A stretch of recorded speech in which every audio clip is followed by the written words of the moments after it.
Assalamualaikum warahmatullahi wabarakatuh. Alhamdulillahirabbil alamin, wassalatu wassalamu ala sayyidina Muhammad wa ala alihi wa sahbihi ajmain. Perkenalkan, nama saya Hanif Maulana Empun, dosen program studi S1 Keperawatan di Universitas Bina Bangsa Gesempana. Saat ini saya sedang dalam proses mengikuti sertifikasi dosen gelombang pertama yang diselenggarakan oleh Kemendikbudristek tahun 2025.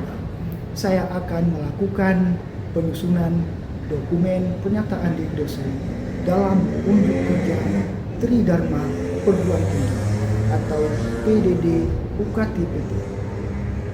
Pada kesempatan ini saya akan memaparkan salah satu mata kuliah yang saya ampu, yaitu mata kuliah Pendidikan Agama Islam.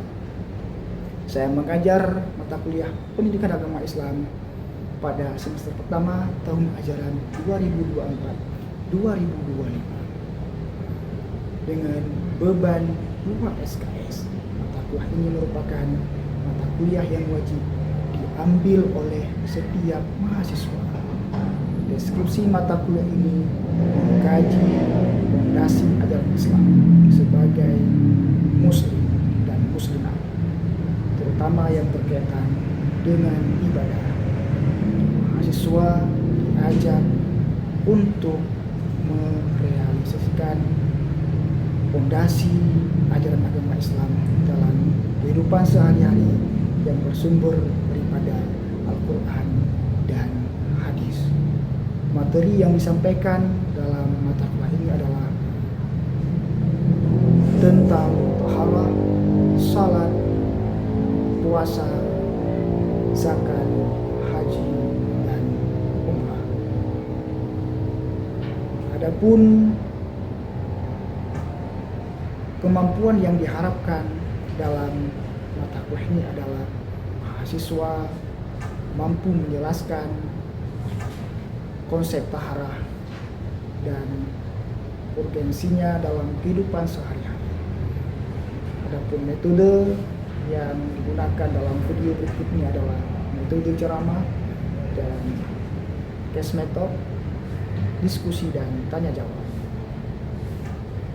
Adapun video pengajaran interaksi dengan mahasiswa boleh ditonton pada video berikut ini. Wassalamualaikum warahmatullahi wabarakatuh. Assalamualaikum warahmatullahi wabarakatuh. Waalaikumsalam warahmatullahi wabarakatuh.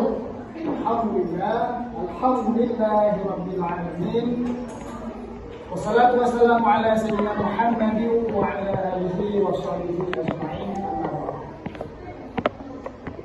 Alhamdulillah, kita selalu memberikan kesempatan Allah Subhanahu wa taala sehingga kita bisa berhadir pada hari ini dalam mata kuliah Pendidikan Agama Islam.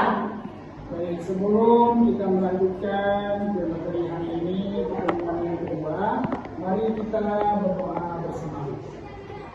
Rabbi shrah li sadri wa yassir li amri wahlul 'uqdatam min lisani yafqahu qawli. Rabbi zidni ilman warzuqni fahman. Amin.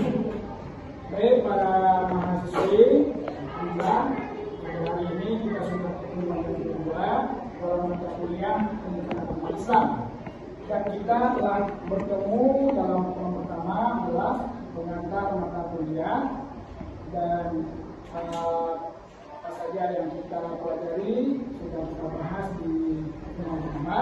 Kemudian hari ini pertemuan kedua adalah materinya tentang haram. Ya. Para mahasiswi yang saya banggakan, kita sering melakukan taharah, ya,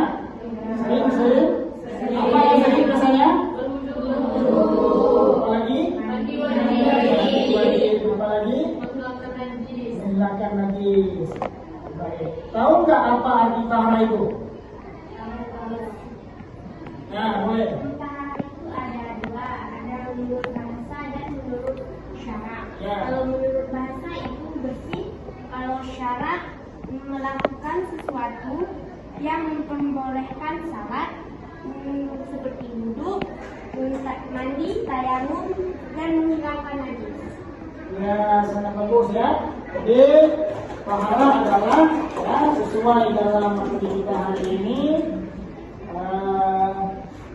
Menurut bahasa adalah bersih, menurut syarak adalah melakukan sesuatu yang membolehkan sholat seperti wudhu, mandi, tayamum, dan menghilangkan najis. Pasti kita telah melakukan wudhu, telah melakukan mandi, telah melakukan tayamum, dan menghilangkan najis. Ya, jadi apa yang disampaikan oleh siapa namanya Yanti ya, Yanti sangat tepat tadi tentang pengertian tahara. Jadi sesuatu yang membolehkan salat. Tapi kita kalau mau salat harus wudhu. Kalau mau salat, kalau ada hadas besar harus mandi wajib. Kemudian kalau tidak ada air harus kalau kita mau salat. Dan kalau kita ada najis di pakaian, kalau mau salat harus hilangkan.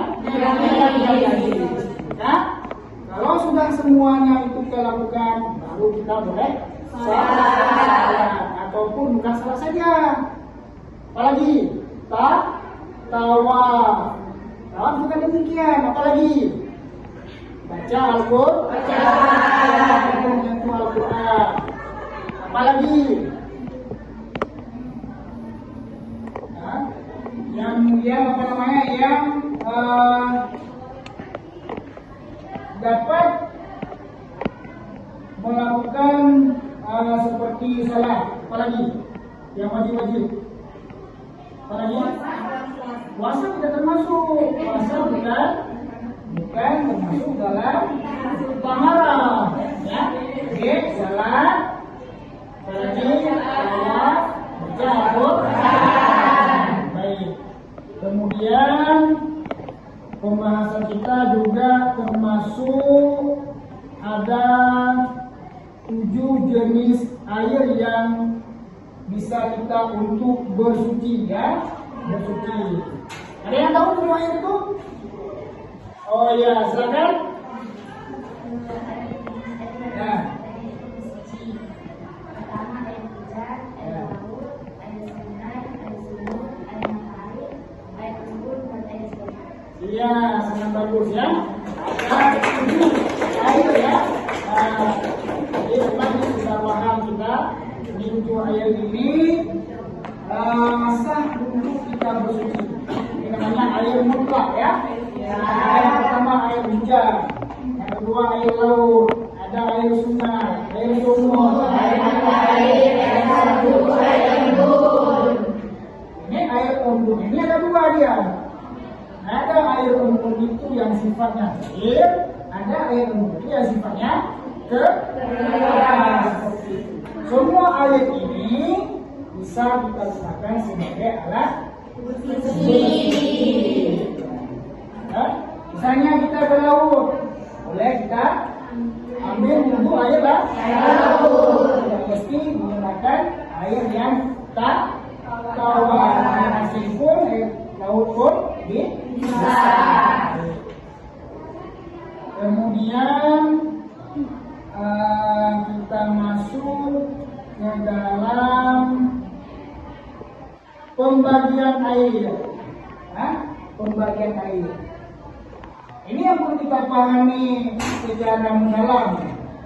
Ada air suci lagi menyucikan yang tiada dimakruhkan. Ada air lagi menyucikan yang dimakruhkan. Ada air suci tapi tidak menyucikan. Ada air yang benar najis. Nah, air yang suci lagi menyucikan ini adalah air yang tadi, yang 7 tadi. Ya, 7 tadi pembagian air ada 7. Ini termasuk dalam air suci lagi menyucikan. Kemudian ada air suci lagi menyucikan yang dimakruhkan. Itu air yang dipanaskan oleh matahari.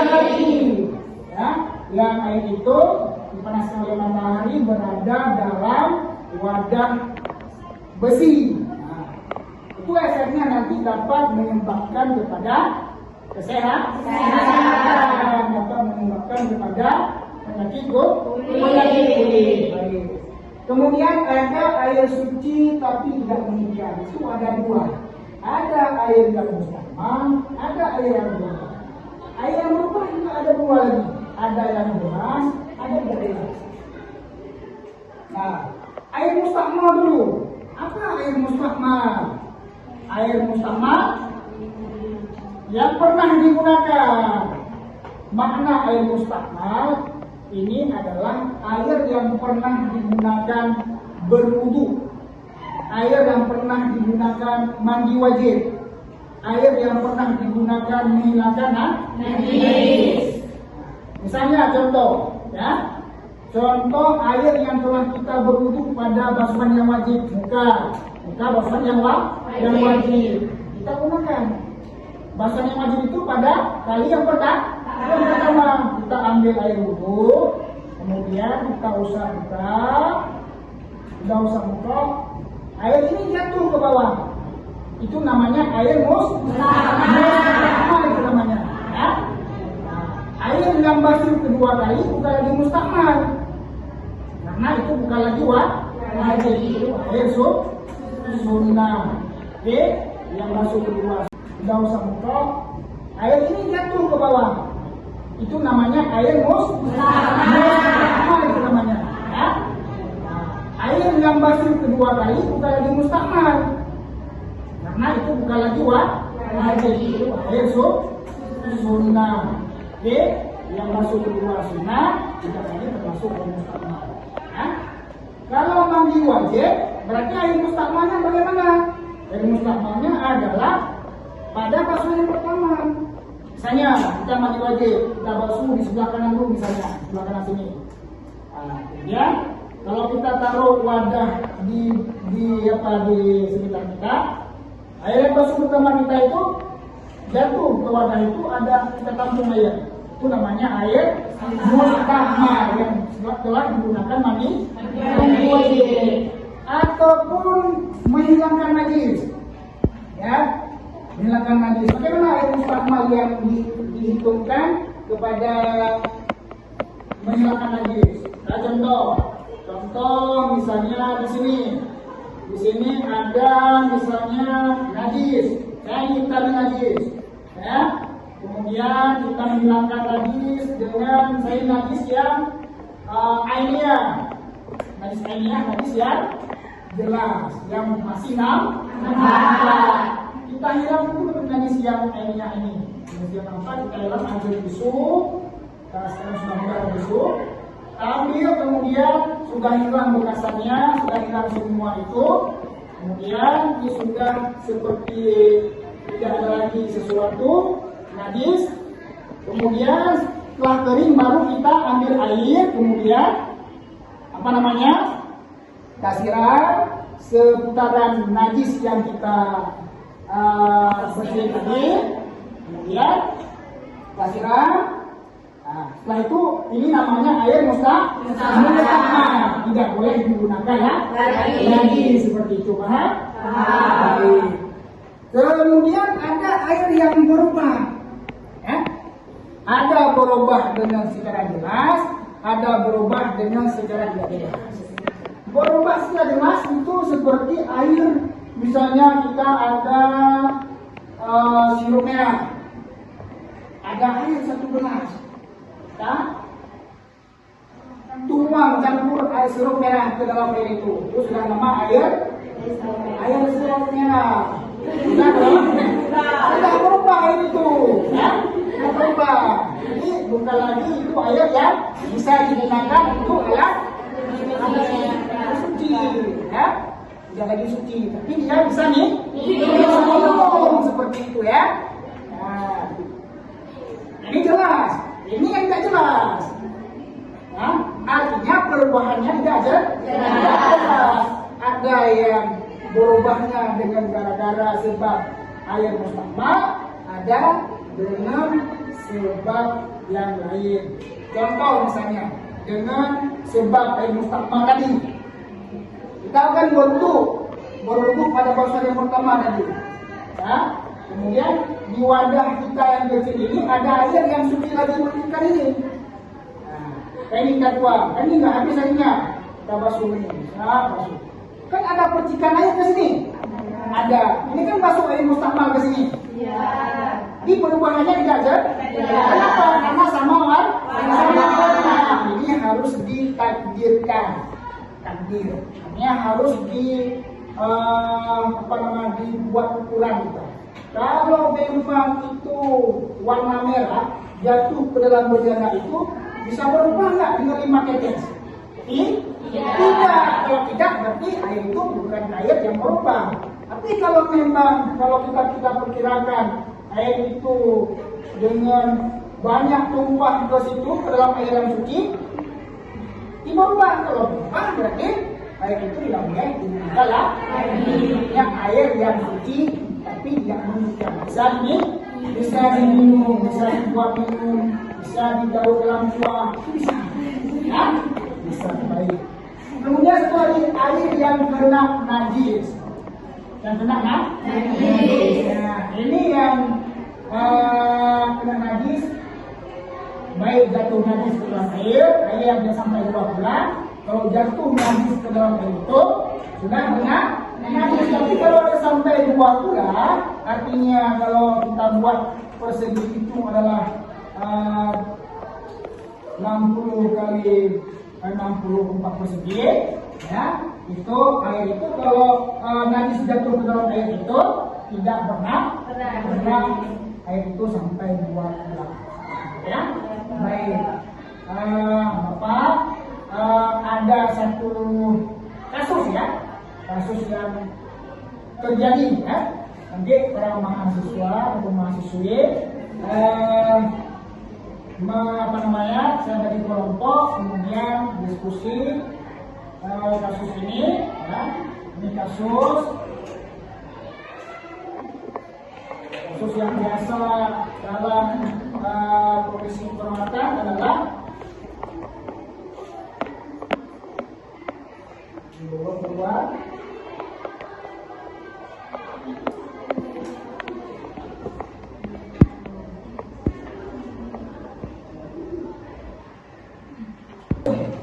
Kita ke kasus kondisi darurat di IGD, perawat muslim menghadapi situasi najis.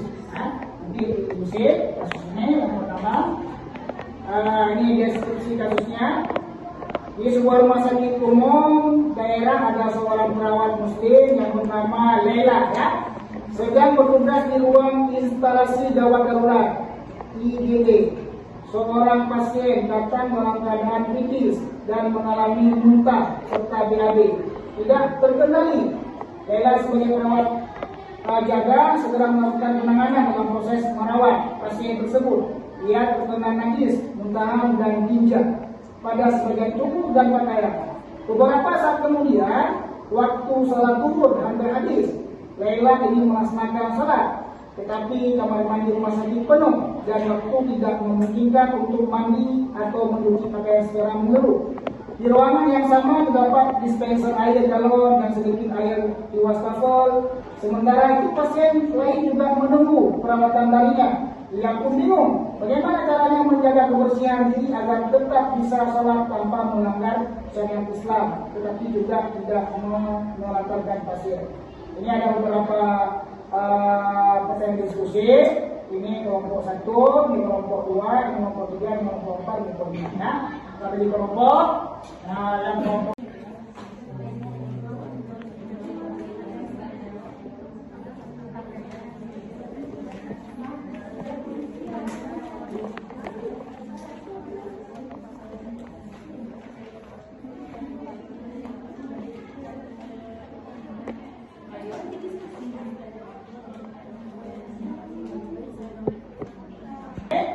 sudah selesai diskusinya?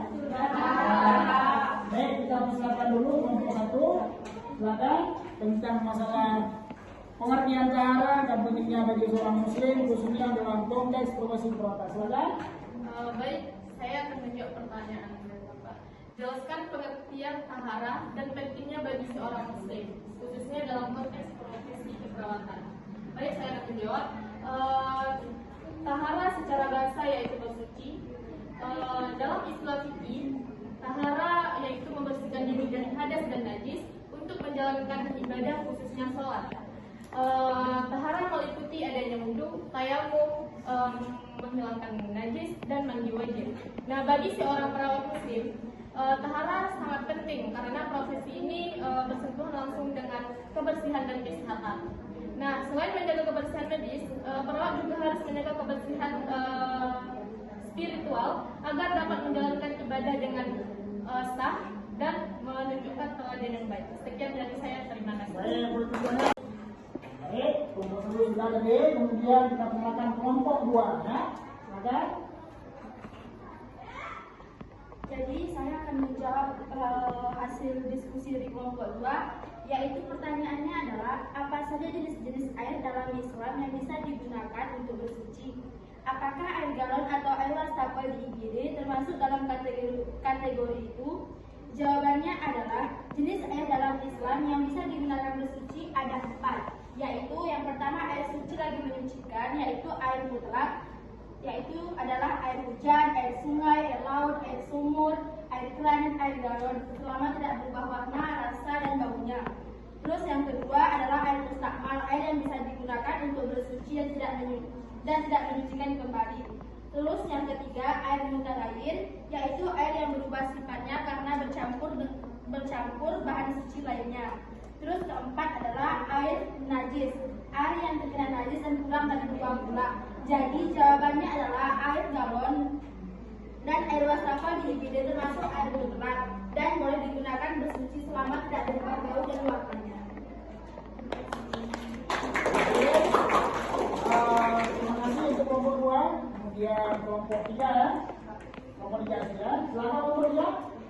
Baik, saya akan menyampaikan hasil dari diskusi kami. Jadi, najis yang mengenai tubuh dan pakaian Laila adalah najis tinja dan muntah pasien. Najis ini termasuk najis yang mughaladah atau najis yang berat.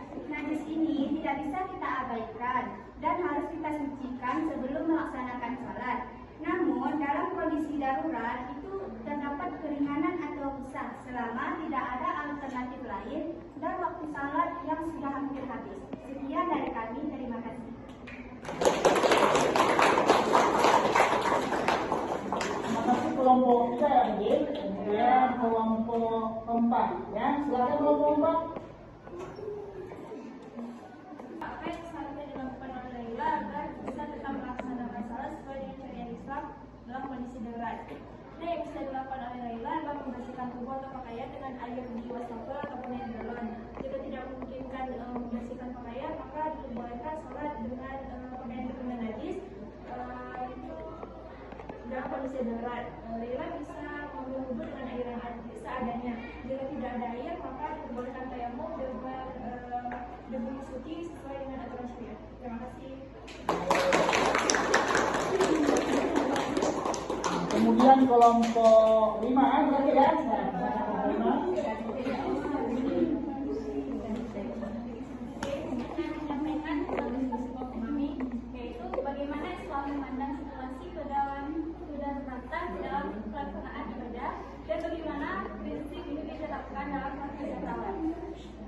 Jadi Islam sangat memudahkan umatnya dalam kondisi darurat seperti tidak ada air, waktu yang terbatas dan tugas penting, maka diberikan keringanan atau yang disebutnya rukhsah. Misalnya, tayamum yang tidak buruk saat dalam keadaan kurang sempurna jika tidak ada bahan lain dan menjamak sholat dalam keadaan tertentu. Dalam profesi keperawatan, prinsip darurat ini sangat penting. Para muslim harus mampu menyesuaikan ibadahnya dengan keadaan darurat sama tetap menjaga kesucian dan tanggung jawab profesional.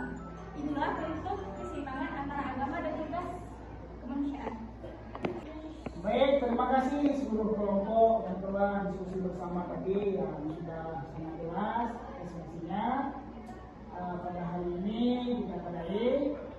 Insyaallah pertemuan ke depan kita jumpa lagi dalam pendidikan agama Islam.